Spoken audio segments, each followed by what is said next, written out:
ডিগবৈৰ শুকানপুখুৰী গাঁৱৰ 4 শিশু অৰুণাচলৰ ইটানগৰৰ পৰা উদ্ধাৰ কৰা হয়। ডিগবৈ আৰক্ষীৰ তৎপৰতাত ডিগবৈৰ 4 শিশুক উদ্ধাৰ কৰে অৰুণাচলৰ ইটানগৰৰ আৰু 0 নামৰ ঠাই দুখনৰ পৰা। জানিব পৰা মতে শিশুকেইটিৰ সন্ধানত ডিগবৈৰ আঞ্চলিক সমিতি, আদিবাসী ছাত্ৰ সংগঠন, আছাই, তিনিচুকীয়া জিলা আৰক্ষী বিষয়াক দিয়া এক এজাহাৰৰ ভিত্তিতে ডিগবৈ আৰক্ষীৰ এক তদন্তত ডিগবৈৰ শুকানপুখুৰী গাঁৱৰ কিছুদিন ধৰি সন্ধানহীন হৈ থকা 4 শিশুক অৰুণাচলৰ ইটানগৰ আৰু 0 নামৰ ঠাই দুখনৰ পৰা উদ্ধাৰ কৰিবলৈ সক্ষম হয়। আদিবাসী ছাত্ৰ সন্থা আছা ডিগবৈ আঞ্চলিক সমিতি আৰু তিনিচুকীয়া জিলা সমিতিৰ সভাপতি আমাৰ সন্মানীয় এলবাটৰীয়া, লগতে আমাৰ উপসভাপতি মানচিত আমাৰ যিজন আছিলে তেখেতসকলৰ লগতে আমি যোৱা 17 তাৰিখে আমাৰ শুকানপুখুৰী গাঁৱতে নিৰুদ্দেশ হোৱা আমাৰ যিসকল সৰু সৰু কিশোৰীসকলক আমাৰ উদ্ধাৰৰ কাৰণে আমি জিলা আৰক্ষী অধীক্ষকলৈ আমি এখন স্মাৰক পত্ৰ দিছিলোঁ আৰু সেই স্মাৰক পত্ৰৰ যি আমি ফলস্বৰূপে আমি দেখিবলৈ পাইছোঁ আমাৰ ওচৰতে যিসকল ল'ৰা ছোৱালী আমি দেখিবলৈ পাইছোঁ তেখেতসকলে যোৱা বছৰ 2024 চনৰ আমাৰ নৱেম্বৰ মাহত, ডিচেম্বৰ মাহত এনেকুৱাতে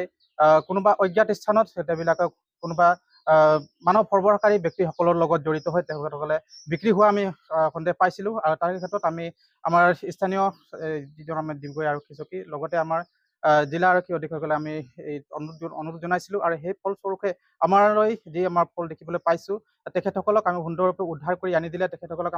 আমাৰ জিলা প্ৰশাসনক আমি নথৈ আনন্দিত হৈ তেওঁবিলাকক ধন্যবাদ জ্ঞাপন কৰিছোঁ। আমাৰ যেনেকৈ আৰক্ষী অধীক্ষক ছাৰ লগতে আমাৰ ডিগবৈ থানাৰ ভাৰপ্ৰাপ্ত আৰক্ষী বিষয়া মহোদয় লগতে আমাৰ যিমান উপ পৰিদৰ্শক মহোদয় আছে তেখেতসকলক আমি ধন্যবাদ জ্ঞাপন কৰিছোঁ, যিহেতু তেওঁবিলাকৰ যি অশেষ কষ্টৰ ফলত আমি তেওঁবিলাক আমি পাইছোঁ আৰু আমি এইবিলাকৰ যিসকল তেনেকুৱা মানৱ সৰবৰাহকাৰীৰ লগত জড়িত যিসকল ব্যক্তি আছে তেখেতসকলক আমি সকীয়াই দিছোঁ। তেওঁবিলাকৰ অনাগত দিনবিলাকত যদি আমাৰ এনেকুৱা দুখীয়া শ্ৰেণীৰ মানুহবিলাকক যদি টাৰ্গেট কৰি তেওঁবিলাকে অন্য ঠাইলৈ বিক্ৰী কৰিবৰ কাৰণে চেষ্টা কৰে তেখেতসকলে হুঁচিয়াৰ হওক। আৰু আমাৰ যিসকল অভিভাৱক আছে তেখেতসকলক আমি সকীয়াই দিছোঁ যে তেনেকুৱা কাৰ্যত যেন লিপ্ত নহওক আৰু তেনেকুৱা যদি অভিভাৱক কোনোবা যদি ব্যক্তি তেনেকুৱা কাৰ্যত যদি লিপ্ত হৈ থাকে তেনেহ'লে আমি আছা ডিগবৈ আঞ্চলিক সমিতি তেখেতসকলৰ নিজাববীয়াকৈ তেখেতলোকক আমি এফআইআৰ দি তেখেতলোকক আমি জেল হাজতলৈ পঠিয়াবৰ কাৰণে আমি ব্যৱস্থা কৰিম। পৰিয়ালৰ সূত্ৰে জানিব পৰা মতে একেখন গাঁৱৰে নিবাসী অজয় ওৰাং নামৰ এক ব্যক্তিয়ে মাক দেউতাকক কিছু ধনৰ লোভ দেখুৱাই ফুচুলাই শিশু কেইটিক অৰুণাচলৰ একাংশ লোকৰ ঘৰত ঘৰুৱা কামত নিয়োজিত কৰিছিল।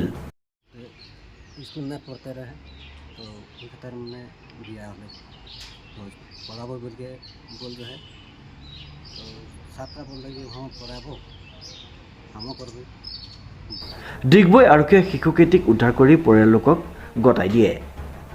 কংকজ্যোতি শৰ্মাৰ ৰিপৰ্ট, নিউজ নাও।